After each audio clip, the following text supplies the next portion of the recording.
Why is it price gouging when people resell sanitizer for an extra 10% but perfectly fine for pharmaceutical companies to mark life-saving medicine 1000%? Has anyone called a 10% increase price gouging? People are literally selling $2 hand sanitizers for $25. That's price gouging. I wonder who spent more developing the product they are reselling? Many of the large pharmaceutical companies spend 20% or more of their revenues on R&D.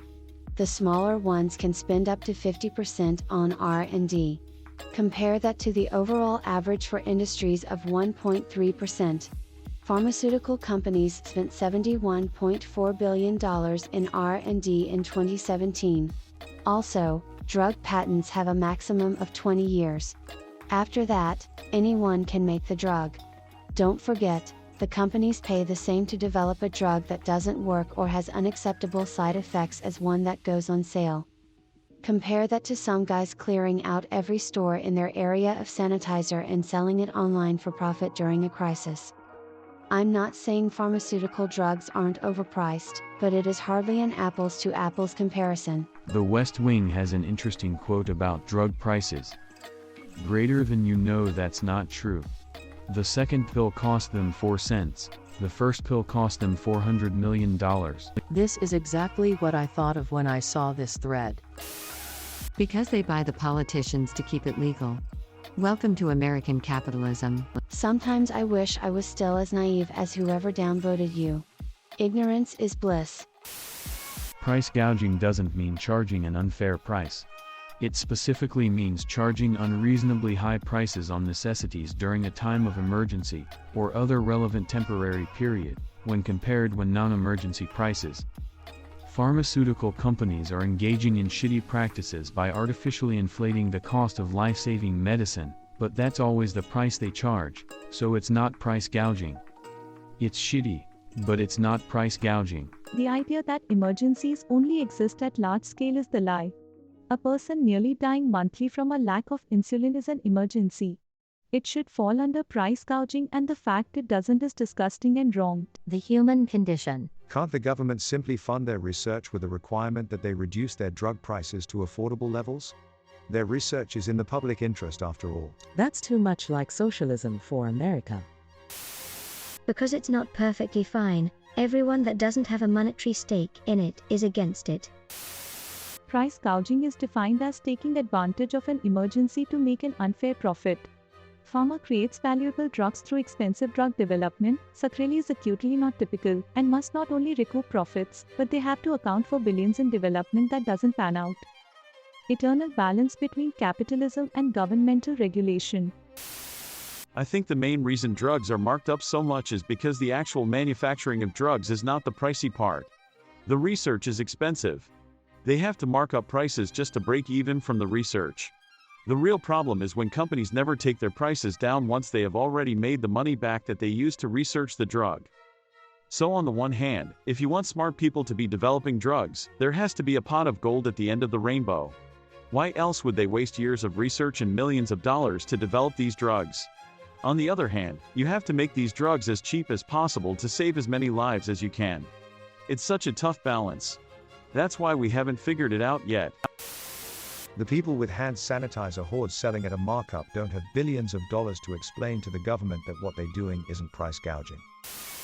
I don't know which insane person told you that pharma companies selling medication at such a ridiculous margin is perfectly fine. I think he meant perfectly fine in the sense that the hand sanitizer guy got in a bunch of trouble with the government, while the pharmaceutical companies don't.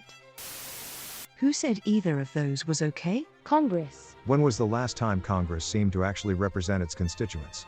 I'm a historian, and even my best guess is the 60s. Well, no, the civil rights movement didn't end until the very late 60s. Edit, the civil rights movement ended in the 1960s. Of course the idea didn't, but the era did. Please stop messaging me saying the ideas are still around and need to be fought for. I know. The civil rights movement is still happening. First of all, the gouging has been much worse than 10%. It's been more like selling an $8 bottle for $80. Second, it's absolutely not perfectly fine what pharmaceutical companies do, and that's why Bernie Sanders and single-payer healthcare have become so popular. TL, doctor, neither is okay. Price gougers don't have lobbyists. Greater than price gougers don't have lobbyists yet. It's one thing when you purchase all the available supplies and increase the price due to the shortage you created versus spending years of development and billions in research and approval. Nobody is endorsing the Schlatts of the world regardless of where you find them. I thought Shkreli was sent to jail for securities fraud, and not price gouging? He did. I use the name to distinguish between pharmaceutical companies that just control the supply chain for a drug and thus raise it without reason versus those that develop them and thus start with a high price for them to pay for the development. There are very few of the former class of companies like what Shkreli was running versus the majority people are targeting are of the later. They're both price gouging. Who said that it is perfectly fine? Pharmaceutical course and the governments that serve them, probably. Well, companies have expensive lawyers, and lobbyists and so on. People have a Twitter account. When you have the power, you define the terms. To be fair to drug companies for a second, the cost of the medication does include the cost of years of research, development, and testing of the drug. That is a legitimately long and very expensive process.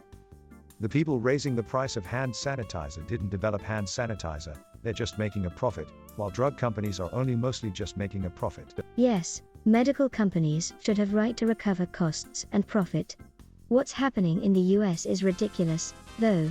Not just the development companies, providers, hospitals and insurance. The process of development being expensive is, to some extent, because of the same overriding problem: the free market has gone too far for the basic needs, rights even, of the people. How we solve that problem is as separate from we can't go on like this. Something's gotta give, and I'd rather it not be my fellow Americans' lives and fiscal welfare. The function of government is to limit the free market when necessary, responsibly. The irony is that if it were actually a free market, it would be considerably cheaper. What the pharmaceutical industry actually has is a crony market posing as a free market. They get a really broad patent on a drug and all sorts of legal protection and then price gouge everyone on it because they have an effective monopoly. Crony capitalism is the free market gone too far. It's a Reddit post, can't explain everything, every semantic defined. We agree. Except you're missing the larger picture, in that it's protectionist regulations that create the scenario in the first place. It's precisely because of government intervention in the first place that the US drug market looks the way it does. It's literally illegal to buy many of the drugs people are complaining about from other countries thanks to FDA regulations. Protectionist implies protecting people. It is protectionist, but of profits. The legislation facilitates crony capitalism because the political and corporate have formed a nexus of power.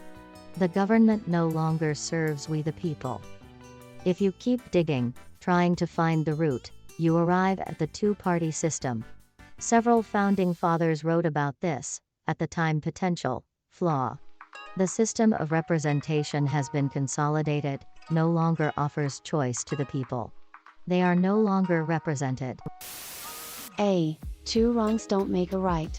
B. Pharmaceutical companies have developed the products and have at least the legal right to recoup R&D cost under patent laws. Circa 10%? Understatement of the century.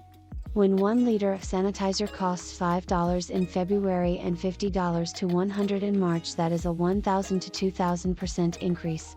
D. These greedy cunts didn't invent it, they just bought everyone's opportunity and lessened the opportunity. They are endangering the public with their greed.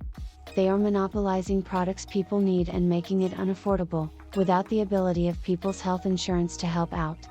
The pandemic becomes larger because of the profiteering. Capitalism. To be clear, if it was just an extra 10%, that wouldn't even be gouging. The guys in Tennessee were trying to sell bottles of hand sanitizer at up to $70 a bottle. That's gouging. Newsweek.com/Tennessee brothers investigated stockpiling hand sanitizer. 1492650. The top thread is people discussing hand sanitizer and going from $1 to $70 while completely ignoring how a $9 drug in 1998 now costs over $600 in 2020. That was the real question. This is part of the problem. I think the real answer is that people have only become complacent with the pharmaceutical price gouging. I take insulin. I can't really boycott until they change their mind. I'd literally die. I'd gladly upvote you, but you're currently at 420. Someone reply to this so I can upvote when the number isn't as important.